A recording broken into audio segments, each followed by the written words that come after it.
rahmatullah.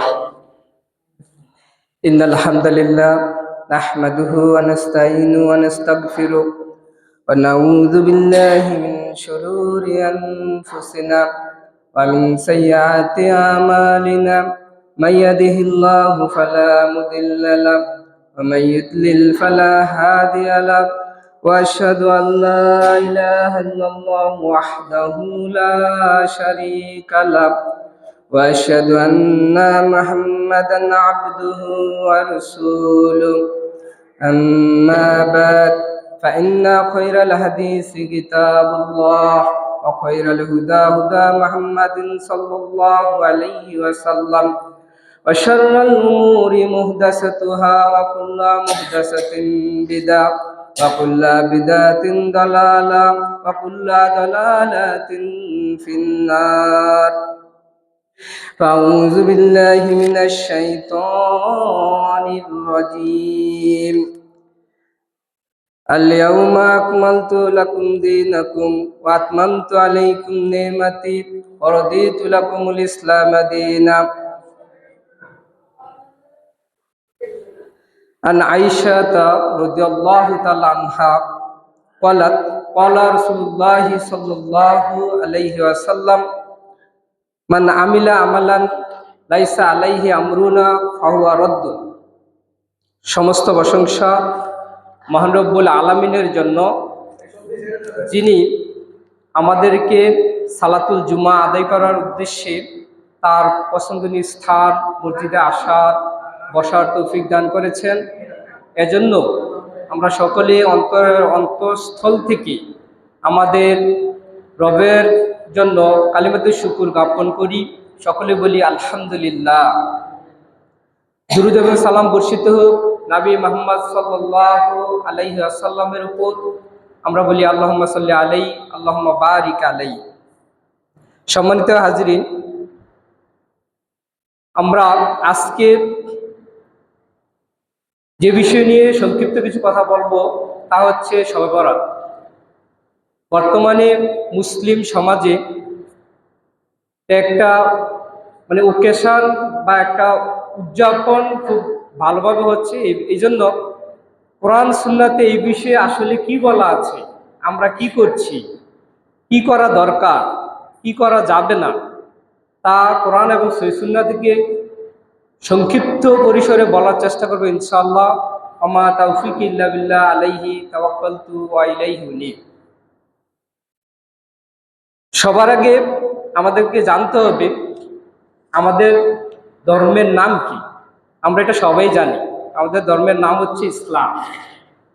আমরা যখন মৃত্যুবরণ করব, কবরে আমাদেরকে তিনটি প্রশ্ন করা হবে: তোমার রব কে, তোমার দিন কি, তোমার নাবী কি।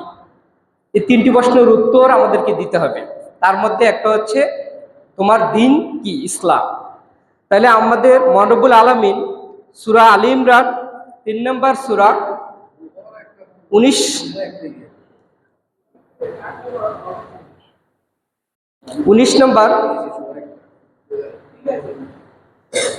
3 নম্বর সূরার 19 নম্বর আয়াতে মহান রব্বুল আলামিন বলছেন, ইন্নাদ দীনা ইনদাল্লাহিল ইসলাম। নিশ্চয়ই ইসলাম হচ্ছে আল্লাহর কাছে গ্রহণযোগ্য দিন, মনোনীত একমাত্র গ্রহণযোগ্য দিন হচ্ছে ইসলাম।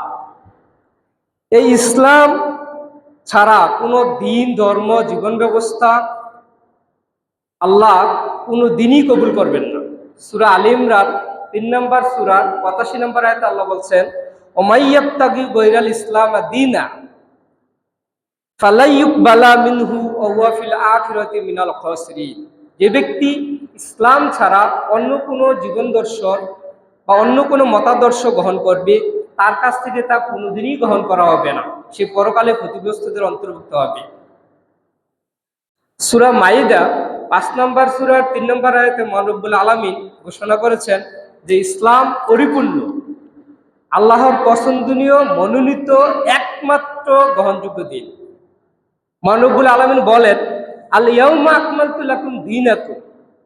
আজ আমি তোমাদের দিনকে পরিপূর্ণ করে দিলাম। অর্থাৎ ইসলাম হচ্ছে আল্লাহর কাছে আত্মসমর্পণ করা। ইসলাম শব্দের অর্থ হচ্ছে আনুগত্য করা, অনুগত হওয়া, আত্মসমর্পণ করা। কার কাছে? আল্লাহর কাছে। অর্থাৎ ঘুম থেকে উঠে ঘুমানো পর্যন্ত সুস্থ সাবালক মুসলমানের কিভাবে তার প্রতিটা সময় অতিবাহিত করবে, তার নিয়ম বিধিবিধান কোরআন এবং সহিহ সুন্নাহর মাধ্যমে মহানবুল আলামিন জানিয়ে দিয়েছেন। আমাকে আপনাকে তা অনুসরণ করে চলতে হবে, তখনই আমরা মুসলিম হতে পারবো। আর ওই মুসলিম না হয়ে মৃত্যুবরণ করা যাবে না। মহানবুল আলামিন বলছেন সূরা আল ইমরান ৩ নম্বর সূরা ১০২ নম্বর আয়াতে বলছেন, ইয়া আইয়ুহাল্লাযীনা আমানুত্তাকুল্লাহা হাক্কা তুকাতিহি ওয়া লা তামুতুন্না ইল্লা ওয়া আনতুম মুসলিমুন। হে ঈমানদারগণ, তোমরা যারা ঈমান এনেছো, তোমরা আল্লাহকে যথার্থ ভয় করো, মুসলিম না হয়ে, অর্থাৎ কোরআন সুন্নাহর আইন না মেনে নিজের মন ইচ্ছা মত জীবনযাপন করে মৃত্যুবরণ করো না।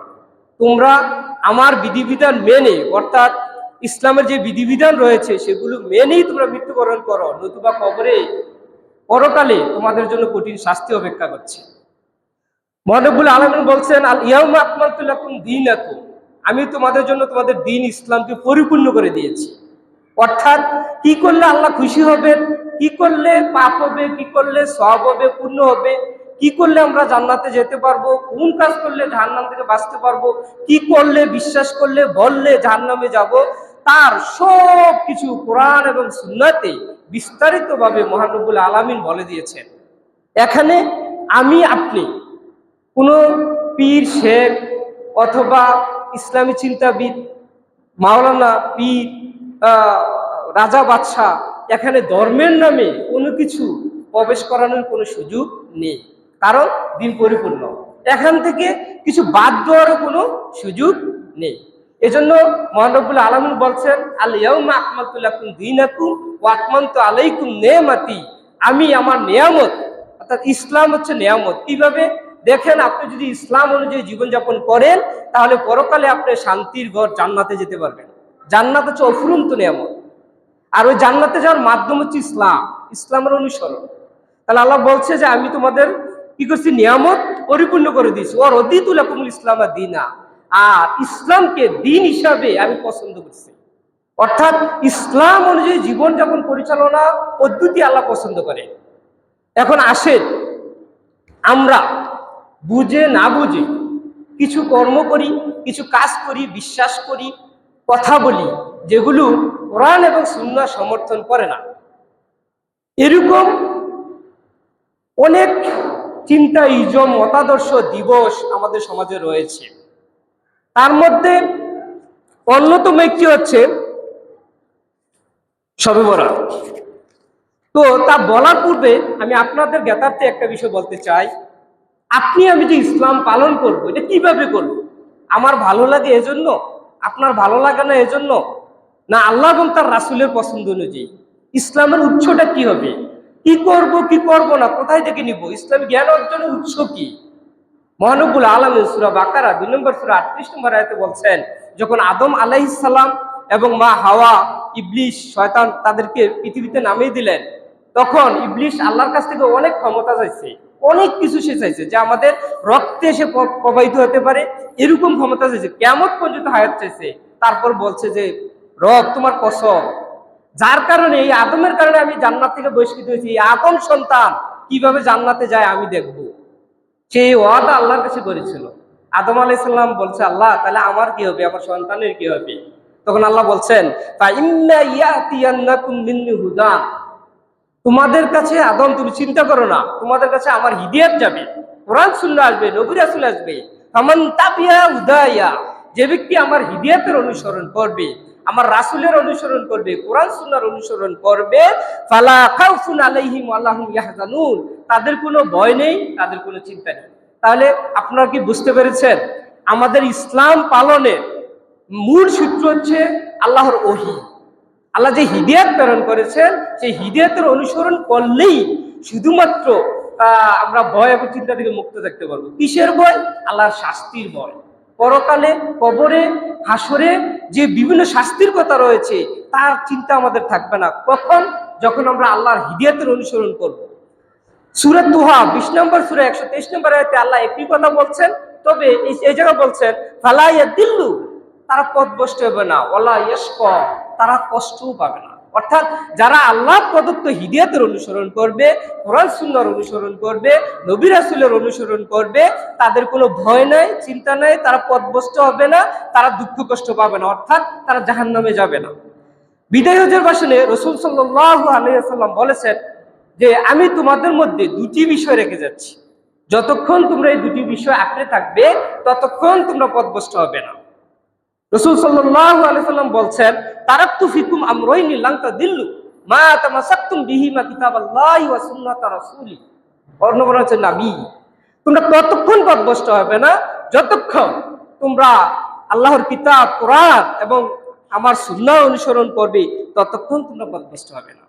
এখন আসুন পবিত্র কোরআন এবং সহিহ সুন্নাতে শবে বরাত সম্পর্কে কি বলা আছে, আমরা কি ভাবি। হয়তো আমাদের সমাজে, এই সমাজে একটু কম।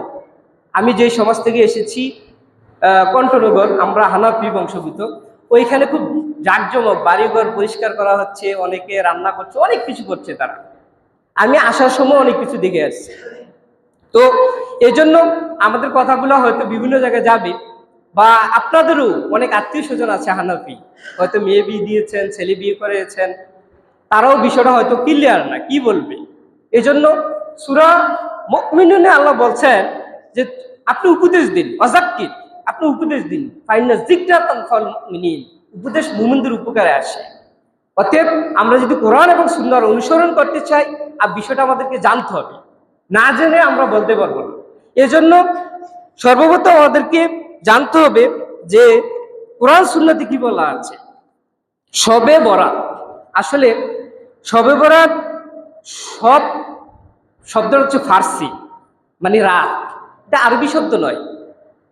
আর বরাত আরবি শব্দ, কিন্তু তার অর্থ হচ্ছে, বাংলা অর্থ হচ্ছে ভাগ্য, কিন্তু আরবিতে ভাগ্য না, আরবিতে ভাগ্য নয়।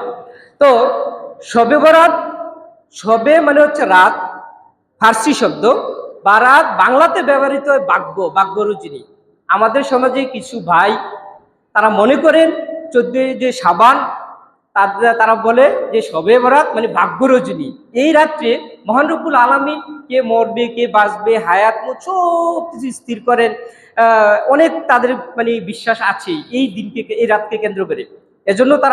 এজন্য অনেক ওকেশন, অনেক উৎসব, অনেক কিছু তারা পালন করে। তো যাই হোক, এটা কোরআন সুন্নতে আপনারা বুঝতে পারছেন, সব মানে ফার্সি শব্দ, আমাদের কোরআন হচ্ছে আরবি শব্দ, কোরআন আরবি ভাষায়, তাহলে সব শুরুতেই এটা ফার্সি, আর মানে আমাদের কোরআনে এটা নাই। যারা চুরি করে তাদের চুরির কিছু মানে ডকুমেন্টস রাখা যায়। বারাত বাংলা শব্দ প্রচলিত অর্থ হচ্ছে ভাগ্য রজনী, আরবিতে হচ্ছে বিমুক্তি, মুক্ত হওয়া, সম্পর্ক ছেদ করা। কিন্তু আমাদের দেশে এটা প্রচলিত আছে ভাগ্য রজনী নামে। আসলে ভাগ্য রজনী শবে বরাত না শবে কদর না কোনটা, কোরআন সুন্নাতে গিয়েছে, ওইটাই সংক্ষিপ্তভাবে বলার চেষ্টা করবো ইনশাআল্লাহ। তো মূলত কিছু জয়ীফ হাদিসে আছে, এর একটা হচ্ছে লাইলাতুন নিসফি শাবান, মানে মধ্য শাবানের রজনী। কিছু জয়ীফ হাদিসে আছে, 8টার মতো জয়ীফ হাদিস রয়েছে। শেখ নাসিরউদ্দিন আলবানী বলছেন, যেহেতু একাধিক সনদ রয়েছে, হাদিসগুলো হাসান লি গৈরি, মানে মোটামুটি গ্রহণযোগ্য। কিন্তু ওই হাদিসগুলোতে কি আছে, ওই হাদিসগুলোতে আছে মধ্য রজনীতে ওই রাতে আল্লাহ মানুষের দিকে দৃষ্টি দেন এবং তাদেরকে ক্ষমা করেন 2 দল ছাড়া, যারা মুশরিক এবং যাদের ভিতরে হিংসা বিদ্বেষ আছে তাদেরকে ছাড়া। হাদিস জয়ীফ। তাহলে তারা শবে বরাত পালন করে, আর আহলে হাদিসদের প্রতি হিংসা বিদ্বেষ কেন তারা পালন করে না? তাহলে তারা যে জন্য ক্ষমার জন্য এই দিবস পালন করছে, তাদের এই জয়ীফ হাদিস অনুযায়ী তারা ক্ষমা পাবে না কেন? ওই হাদিসগুলোতে বলা আছে যারা হিংসা বিদ্বেষে আছে তাদের কালকে ক্ষমা করবেন না। তারা তো আহলে হাদিস বা সালাফি, যারা কোরআন সুন্নাহ অনুসরণ করে, তারা যেহেতু এটার বিরোধিতা করে, তারা তাদেরকে পারে না, অনেক কিছু করে, হিংসা আছে। আর তারা অধিকাংশ ক্ষেত্রে শিরকে নিমজ্জিত, মুশরিক অধিকাংশ। আপনি আমার কথা রাগ হইতে পারেন, সূরা ইউসুফ 12 নম্বর সূরা 106 নম্বর আয়াত আল্লাহ বলছেন, মা ইউমিনু আকসারুহুম ওয়া মা ইউমিনু আকসারুহুম বিল্লাহি ইল্লা ওয়া হুম মুশরিকুন। তাদের অধিকাংশ আল্লাহর প্রতি ঈমান আনা সত্ত্বেও মুশরিক। কিভাবে? এই যে তাবিজ দিয়ে রাখছে, মনে করছে যে তাবিজই ভালো করবে, শিরক। তারপরে কোথাও যাত্রা করছে, পিছনতে ডাক দিয়েছে, এই তো যাত্রা হইলো না, শিরক। তারপরে বিভিন্ন এই দিবস উপলক্ষে তারা মনে করে বিধবারা যে তাদের স্বামী এই রাত্রে ফিরে আসবে, রু আসবে, এই জন্য তারা অনেক জাঁকজমক ভাবে থাকে। এই বিশ্বাসটা মরার পর আর ফিরে আসার কোনো সুযোগ নাই। তো যাই হোক, অনেকভাবে শিরক করে, আমি ওই বিষয়ে যাব না, যেহেতু আমার আলোচ্য বিষয় এবং সময় খুবই সংক্ষিপ্ত। তো এই বিষয়ে তাদের যে আলেমরা রয়েছেন তারা সূরা দুখান থেকে কিছু দুইটা আয়াত বলে, যা আপনাদের জানা দরকার, হয়তো আপনাদের জানা আছে, তারপরও স্মরণ করে দিচ্ছি। আমরা তর্ক করব না, উত্তম ভাষায় তাদের সাথে কথা বলবো যে ভাই, তুমি যে কোরআন থেকে যেই তুমি রাতটা বলতেছো ওইটা তো এই রাত না। কিভাবে দেখেন, আল্লাহ বলছেন সূরা দুখান, তাদের যে সবচেয়ে বড় দলিল কোরআন থেকে, তা হচ্ছে সূরা দুখান ৪৪ নম্বর সূরা ৩ নম্বর আয়াত। ওইখানে আল্লাহ বলছেন ইন্না আনজালনাহু ফি লাইলাতিন মুবারাকাতান, যে নিশ্চয়ই আমি এটা, ইন্না আনজালনাহু, নিশ্চয়ই আমি এটা, অর্থাৎ কোরআন। যদি সূরা দুখান পড়েন, প্রথমে আল্লাহ বলছেন হামিম, তারপর বলছেন এই স্পষ্ট কিতাবের কসম, তারপরে ৩ নম্বর আয়াতে বলছেন ইন্না আনজালনাহু, এটা আমি নাজিল করেছি ফি লাইলাতিন মুবারাকাতিন, বরকতময় রাতে। এখানে মুবারাকা, বরকতময় রাত বলতে একজন তাবি থেকে একটা বর্ণনা আছে, যেটা অধিকাংশ তাফসির যারা বিদ কেউ গ্রহণ করেন নাই। তিনি বলছেন শুধু যে এটা বোঝানো হয়েছে শবে বরাত, কিন্তু আসলে এটা শবে বরাত বোঝানো হয়নি। ইবনে আব্বাস ও অনেকে বলছেন, আপনারা যেহেতু আহলাদি সমাজ তাফসিরে আছে, তাফসির ইবনে কাসির বাংলাতে আছে, অন্যান্য তাফসির গ্রন্থ আছে, দেখতে পারেন। এখানে বলা হচ্ছে লাইলাতুল কদরের কথা। কিভাবে? আপনি দেখেন, ইন্না আনজালনাহু, আমি এটা নাজিল করেছি। কি নাজিল করেছে? কোরআন। আল্লাহ বলছে আমি কোরআন নাজিল করেছি কোথায়? ফি লাইলাতিন মুবারাকাতিন, বরকতময় রাতে। এই তো এই যে বরকতময় রাত, এই শাবানে অনেক কিছু হয় তাদের যুক্তি, এই যে বরকতময় রাত এই দিয়ে বুঝানো হয়েছে তারা বলছে, কিন্তু না। আপনি দেখেন ৯৭ নম্বর সূরা, সূরা কদর ১ নম্বর আয়াতে আল্লাহ বলছেন ইন্না আনজালনাহু, আমি এটা নাজিল করেছি ফি লাইলাতুল কদর, কদরের রাত্রি।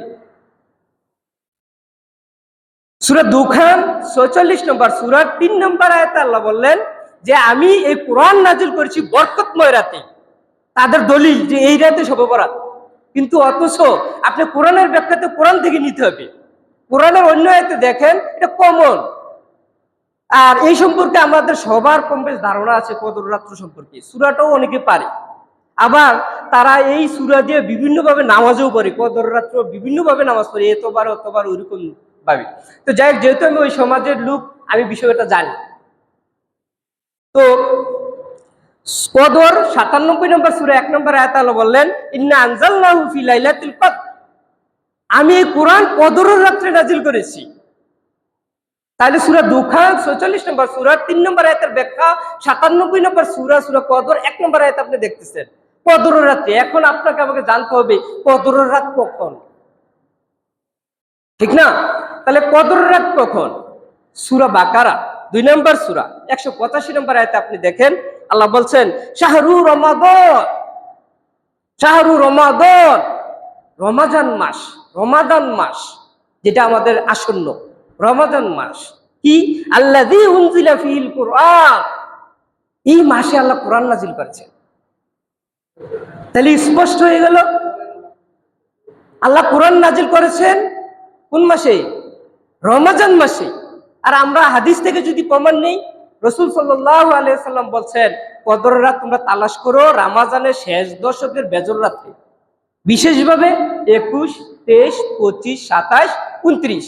কিন্তু দুর্ভাগ্য, ওই রাত কোরআন এবং হাদিস দ্বারা প্রমাণিত, কিন্তু ওই রাতে তারা তেমন কোনো আমল করে না। আপনার যদি সৌভাগ্য বলেন আর দুর্ভাগ্য বলেন, যাই বলেন, হানাফি মসজিদ অনেকগুলো পরিদর্শন করার গত রাত্রে সুযোগ হয়ে থাকে, অথবা আসরে আজকে দেখবেন মসজিদগুলো অনেক আলোকসজ্জা, অনেক কিছু করা হয়েছে, অনেক কিছু করে রাখছে, কিন্তু কদরের রাত কোরআন এবং হাদিস দ্বারা প্রমাণিত ১০০০ মাসের চাইতে বেশি। ওই রাত্র তারা মাত্র ৮ রাকাত এও কোনো রকম করে, ২০ রাকাত তারাবি এও কোনো রকম করে। যেটা কোরআন সুন্নাতে আছে তারা ওইটা বেশি গুরুত্ব দেয় না, যেটা নাই ওইটাতে বেশি গুরুত্ব দেয়। এটি শয়তানের অস্বস্থা। তাইলে আপনারা কি বুঝতে পেরেছেন? আপনারা অনেকেই বুড়িচং বাজারে ব্যবসা করেন, আমি জানি, অনেকের আত্মীয় স্বজন আছে। দেখেন, কারোর সাথে আমাদের কোনো শত্রুতা নাই, পবিত্র কোরআনের যে আয়াত সূরা দুখান 46 নম্বর সূরা 3 নম্বর আয়াতে তারা বলছেন যে আল্লাহ বলছেন ইন্না আনজালনাহু ফি লাইলাতিন মুবারাকাতিন, বরকতময় রাতে আমি এই কোরআন নাজিল করেছি। আর কোরআন নাজিল করেছেন সূরা বাকারা 2 নম্বর সূরা 185 নম্বর আয়াত আল্লাহ বলছেন শাহরু রমাদান আল্লাযী, যে রাতে আল্লাহ কি করেছেন আল্লাযী উনজিলা ফিহিল কোরআন, যে এই রাতে আল্লাহ কি করছেন আল্লাযী উনজিলা ফিহিল কোরআন, এই রাতে আল্লাহ কোরআন নাজিল করেছেন হুদাল লিন-নাস, মানুষের হিদায়াতের জন্য। অর্থাৎ কিভাবে মানুষ আল্লাহর ইবাদত করবে, কিভাবে চললে জান্নাতে যেতে পারবে, তার দিক নির্দেশনা, কিভাবে জাহান্নাম থেকে বাঁচতে পারবে, ওই দিক নির্দেশনা কোরআনে দেওয়া আছে। কিন্তু আমরা আসলে এখানে যারা আছি আমরাও হয়তো প্রতিনিয়ত কোরআন পড়ি না, অথচ কোরআন শব্দের অর্থ হচ্ছে বারবার পড়তে, বারবার পড়বে, এই জন্য এটার নাম কোরআন, কিন্তু আমরা পড়ি না। তো বাইনাতিন মিনাল হুদা ওয়াল ফুরকান, এটা হচ্ছে হিদায়াত এবং সত্য মিথ্যার পার্থক্যের একমাত্র মাপকাঠি। তাহলে কোরআন বলছেন যে রমাদান মাসে কোরআন নাজিল হয়েছে। আর সূরা কদর 97 নম্বর সূরার 1 নম্বর আয়াতে আমরা দেখলাম যে কদরের রাত্রে আল্লাহ কোরআন নাজিল করেছেন। তাহলে স্পষ্ট হয়ে গেল যে এখানে মুবারক রজনী বলতে লাইলাতুল কদর বোঝানো হয়েছে, শবে বরাত নয়। শবে বরাত শব্দটাও আরবি নয়, যদি আরবিতে আপনি বলতে হয় তাহলে বলতে হবে লাইলাতুন নিসফি মিন শাবান, যেটা যঈফ হাদিসে রয়েছে, অথবা বাংলাতে বলে মধ্য শাবানের রজনী বা রাত। তো আপনারা এই বিষয়টা বুঝতে পারছেন আলহামদুলিল্লাহ। এখন আসেন তারপর যে তাদের আকীদা বিশ্বাস, এই রাত্রে কে মরবে, কে বাঁচবে, কি খাবে, কি না করবে, এই যে বিভিন্ন জিনিস স্থিরকৃত হয়। পরের আয়াত দোকান 4 নম্বর আয়াত আল্লাহ বলছেন ফিহা, এই রাতে, তাতে, এর মধ্যে ইফরাকু, স্থির করা হয়, সিদ্ধান্ত দেওয়া হয়, কুল্লু আমরিন হাকিম, সকল আমরিন হাকিম, প্রজ্ঞাময়, বিজ্ঞানময় কাজগুলো। অর্থাৎ আপনি যদি এই আয়াতের ব্যাখ্যা সূরা কদর 97 নম্বর সূরাতে দেখেন, ওইখানে আল্লাহ বলছেন তানাজ্জালুল মালাইকাতু ওয়ার রূহ ফিহা বিইজনি রাব্বিহিম মিন কুল্লি আমর, এই রাত্রে অর্থাৎ কদরের রাত্রে ফেরেশতা, রূহ বলতে এখানে জিবরিল আলাইহিস সালামকে বোঝানো হয়েছে, তিনি ফেরেশতাদের সর্দার, এজন্য উনাকে আলাদা করা হয়েছে। যে এই রাত্রে অর্থাৎ কদরের রাত্রে জিবরিল আলাইহিস সালাম ফেরেশতা সহ পৃথিবীতে আগমন করেন, এবং কে মরবে, কে বাঁচবে, অর্থাৎ আগামী বছর কে মরবে, কে বাঁচবে, কে কি খাবে না খাবে, ওই 1 বছরের বাজেট সিদ্ধান্ত করা হয়। এটা কিন্তু সহি, এটা হচ্ছে কদরের রাত্রে, কিন্তু তারা এটা নিয়ে দিচ্ছে কোথায়? শবে বরাতের রাত্রে। সব শব্দটা হচ্ছে ফার্সি, আরবি না, এতেই বোঝা যায়। আর সবচেয়ে বড় কথা হচ্ছে কোরআনে কোথাও শবে বরাত শব্দটাই নাই। রাসূল সাল্লাল্লাহু আলাইহি সাল্লাম জীবনে কোনোদিন শবে বরাত আমরা যেভাবে আমাদের সমাজে পালন করে, আমি আপনাদের সমাজকে বুঝাচ্ছি না, আমাদের বলতে সবাই, আমরা মুসলিম সমাজের অধিকাংশ, যেহেতু আমরা কম তাদের সংখ্যার তুলনায়, বেশিরভাগ তারা এই শবে বরাতকে দেখবেন কিভাবে উদযাপন করে, অথচ এই শব্দের অর্থের সাথে তাদের কার্যক্রমের মিল নেই। তাদের যে বিশ্বাসগুলো প্রমাণ করার জন্য তারা এই দোকান থেকে জাস্ট দলিল নিচ্ছে কিছু সরল মানুষকে ধোঁকা দেওয়ার জন্য। আলহামদুলিল্লাহ আমাদের আহলে হাদিস শেখরা এই বিষয়গুলো কোরআন সুন্নাহ থেকে আমাদের কাছে এগুলো স্পষ্ট করেছে। তাইলে আমরা বুঝতে পারলাম যে ওই যে বলা হয়েছে সূরা দোকান 4 নম্বর আয়াতে যে বলা হয়েছে যে ফিহা ইউফরাকু কুল্লু আমরিন হাকিম, এই রাতে প্রত্যেক গুরুত্বপূর্ণ বিষয়গুলি স্থির করা হয়।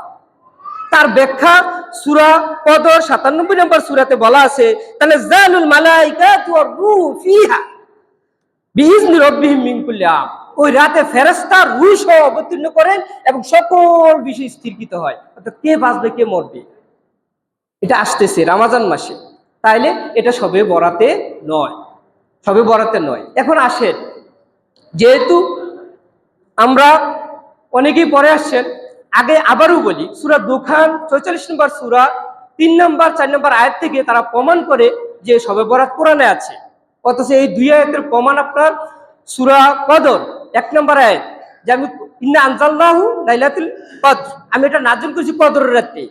তো কদর রাত কখন কখন কোরআন নাজিল হয়েছে? 2 নম্বর সূরা বাকারাতে আল্লাহ বলছেন শাহরু রমাদান আল্লাযী উনজিলা ফীহিল কুরআন, রমাদান মাস, এই মাসে আল্লাহ কোরআন নাজিল করছে।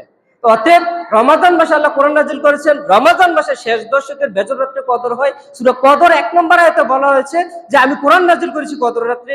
অতএব নিশ্চিত সূরা দুখানের 3 নম্বর আয়াত 44 নম্বর সূরা, এখানে মুবারক রজনী বলতে সব বরাত নয়, সব কদরকে বোঝানো হয়েছে। হাদিস থেকে রাসূল সাল্লাল্লাহু আলাইহি ওয়াসাল্লাম বলছেন শেষ দশকের রমজানের বেজর রাত্রে কদর রয়েছে। অতএব এখানে আর সংশয় কোনো কিছু নেই। এখন আসেন এই রাত্রে যে ইবাদত আমল আমাদের সমাজে প্রচলিত আছে তার ভিত্তি কতটুকু গ্রহণযোগ্য।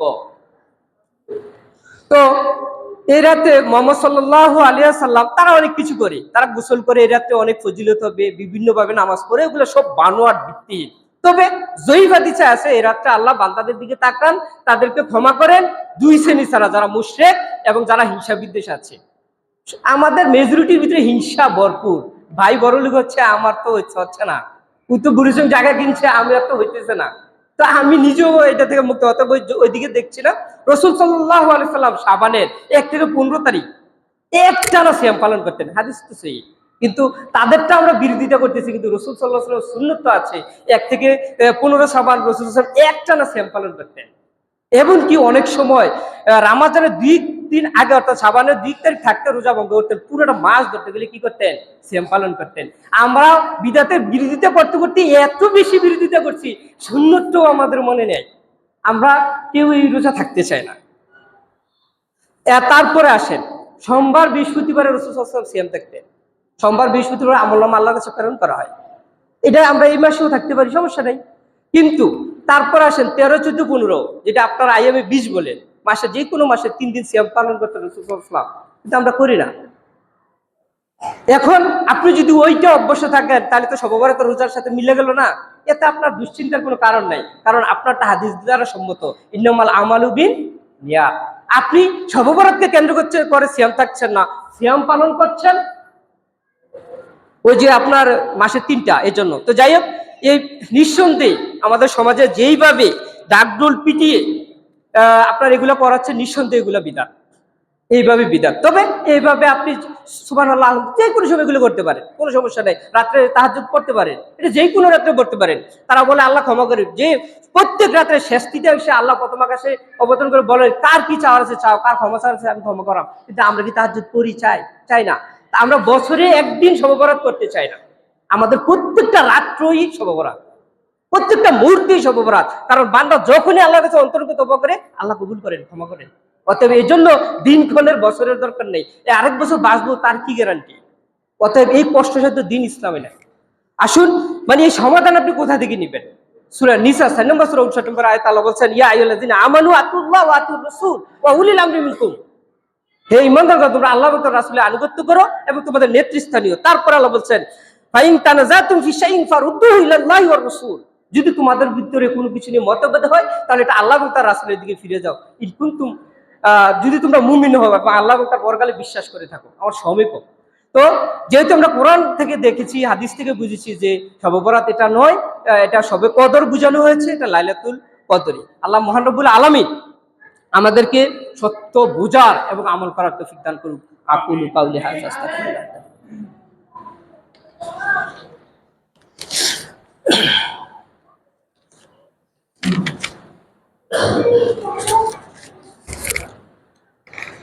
ইন্নাল হামদালিল্লাহ নাহমাদুহু ওয়া নাস্তাঈনুহু ওয়া নাস্তাগফিরুহু ওয়া নাউযু বিল্লাহি মিন শুরুরি আনফুসিনা ওয়া মিন সাইয়্যাতি আমালিনা মা ইয়াহদিহিল্লাহু ফালা মুদিল্লা লাহু ওয়া মা ইউদ্লিল ফালা হাদিয়া লাহু ওয়া আশহাদু আল্লা ইলাহা ইল্লাল্লাহু ওয়াহদাহু লা শারীকা লাহু ওয়া আশহাদু আন্না মুহাম্মাদান আবদুহু ওয়া রাসূলুহু।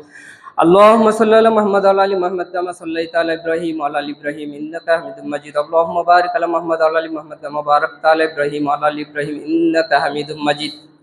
সম্মানিত হাজরিন, মুসল্লিগণ, সূরা আলী ইমরান 3 নম্বর সূরা 31 নম্বর আয়াতে কিভাবে আমরা ক্ষমা পাবো, কিভাবে আল্লাহ এবং তার রাসূলের ভালোবাসা পাবো, জান্নাতে যেতে পারবো, তার চাবিকাঠি বলা আছে। আমি এই আয়াতটা বলেই শেষ করবো ইনশাআল্লাহ। আল্লাহ বলছেন কুল ইন কুনতুম তুহিব্বুনাল্লাহ, তোমরা যদি আল্লাহকে ভালোবাসতে চাও ফাত্তাবিউনি, তাহলে আমার রাসূলের অনুসরণ করো, রাসূলের আনুগত্য করো। রাসূল সাল্লাল্লাহু আলাইহি ওয়াসাল্লাম জীবনে কোনোদিন আমাদের সমাজে যেই ট্রেডিশনে শবে বরাত পালন করা হয় ওইভাবে করেন নাই। রাসূল সাল্লাল্লাহু আলাইহি ওয়াসাল্লাম শাবানের 15 তারিখ 1 থেকে 15 একটানা সিয়াম পালন করেছেন, এবং কি মাসের শেষাংশ পর্যন্ত পায়, এবং 13-14 সিয়াম পালন করছেন। আমরা যারা পারি আমরা ওইটাই অনুসরণ করব, কারণ রসুলের অনুসরণের বাইরে কোনো কিছু গ্রহণযোগ্য হবে না। আল্লাহ বলছেন সূরা মুহাম্মদ 47 নম্বর সূরা 33 নম্বর আয়াত, ইয়া আইয়ুহাল্লাযীনা আমানু আতিউল্লাহ ওয়া আতিউর রাসূল ওয়ালা তুবতিলু আমালাকুম, তোমরা আল্লাহ এবং তার রাসূলের বিরোধিতা করে তোমাদের আমলগুলো বাদ করো না। অন্য জায়গায় আল্লাহ বলছেন সূরা আনফাল 8 নম্বর সূরা 1 নম্বর আয়াতে আল্লাহ বলছেন আতিউল্লাহ ওয়া আতিউর রাসূলা ইন কুনতুম মুমিনিন, যদি তোমরা মুমিন হও, বিশ্বাসী হও, তাহলে আল্লাহ এবং তার রাসূলের আনুগত্য করো। তাইলে আল্লাহ বলছেন যে ফাত্তাবিউনি ইউহিব্বুকুমুল্লাহ, তাইলে আল্লাহ তোমাদের ভালোবাসবে। আমরা আল্লাহর ভালোবাসা পাওয়ার জন্য, জান্নাত পাওয়ার জন্য রসুলের অনুসারে সিয়াম পালন করব, বিভিন্ন তাসবিহ তাহলিল করব, দিনের সাথে নির্দিষ্ট করব না। তাহলে আল্লাহ আমাদেরকে ভালোবাসবেন। ওয়া ইয়াগফির লাকুম যুনুবাকুম আল্লাহু গফুরুর রহিম, তাহলে আল্লাহ আমাদের জীবনের গুনাহ খাতা ক্ষমা করবেন। এবং কেননা আল্লাহ হচ্ছেন ক্ষমাশীল, দয়ালু। আমাদের যারা মারা গেছে আল্লাহ তাদেরকে ক্ষমা করুন। আল্লাহ আমাদের যারা মারা গেছে তাদেরকে ক্ষমা করুক। আমরা যারা জীবিত আছি আমাদেরকে পবিত্র কোরআন এবং সহিহ সুন্নাহর জ্ঞান অর্জন করে সেই অনুযায়ী আমল করার তৌফিক দান করুক। আল্লাহুম্মা আমিন। আযহিবিল বাস রব্বান নাস ওয়াশফি আনতা শাফি লা শিফা ইল্লা শিফাকা শিফা লা ইয়াগুদু সাকামা রব্বানা আতিনা ফিদ দুনিয়া হাসানা ওয়া ফিল আখিরাতি হাসানা ওয়া কিনা আযাবান্নার। এই যে দোয়াটা আমি বললাম সূরা বাকারা 2 নম্বর সূরা 201 নম্বর রব্বানা, এই দোয়াটা সবাই বেশি বেশি করবেন, এতে সব কিছু আছে। রব্বানা আতিনা ফিদ দুনিয়া হাসানা ওয়া ফিল আখিরাতি হাসানা ওয়া কিনা আযাবান্নার। রব্বির রহমহুমা কামা রব্বায়ানি সগীরা, রব্বির রহমহুমা কামা রব্বায়ানি সগীরা। অনেকে মসজিদে দান করেছেন, আল্লাহ তাদের দানগুলো কবুল করুক এবং আরো বেশি বেশি দান করার তৌফিক দান করুক। এবং মসজিদের বেশি বেশি দান করলে আসলে এগুলি আমাদের পরকালে কাজে রাখবে। আমরা যখন মরে যাব তখন আমাদের সাথে শুধু আমল যাবে, আমাদের ছেলে সন্তান চলে আসবে, হারি করতে সব চলে আসবে, শুধু আমল থাকবে। আমরা যা আল্লাহ এবং তার রাসূলের রাস্তা দিয়ে যাব তাই থাকবে। যিনি দান করেছেন মহান রব্বুল আলামিন তার মনের আশা পূর্ণ করুন, এবং আমাদের যাদের সামর্থ্য নেই তাদেরকে দান করার তৌফিক দান করুক। দান করলে বিপদ আপদ দূর হয়। মহান রব্বুল আলামিন আমাকে এবং আপনাদেরকে পবিত্র কোরআন এবং সহিহ সুন্নাহ বুঝার এবং আমল করার তৌফিক দান করুক। সুবহান রাব্বিকা রাব্বিল ইজ্জাতি আম্মা ইয়াসিফুন ওয়া সালামুন আলাল মুরসালিন আলহামদুলিল্লাহি রাব্বিল আলামিন।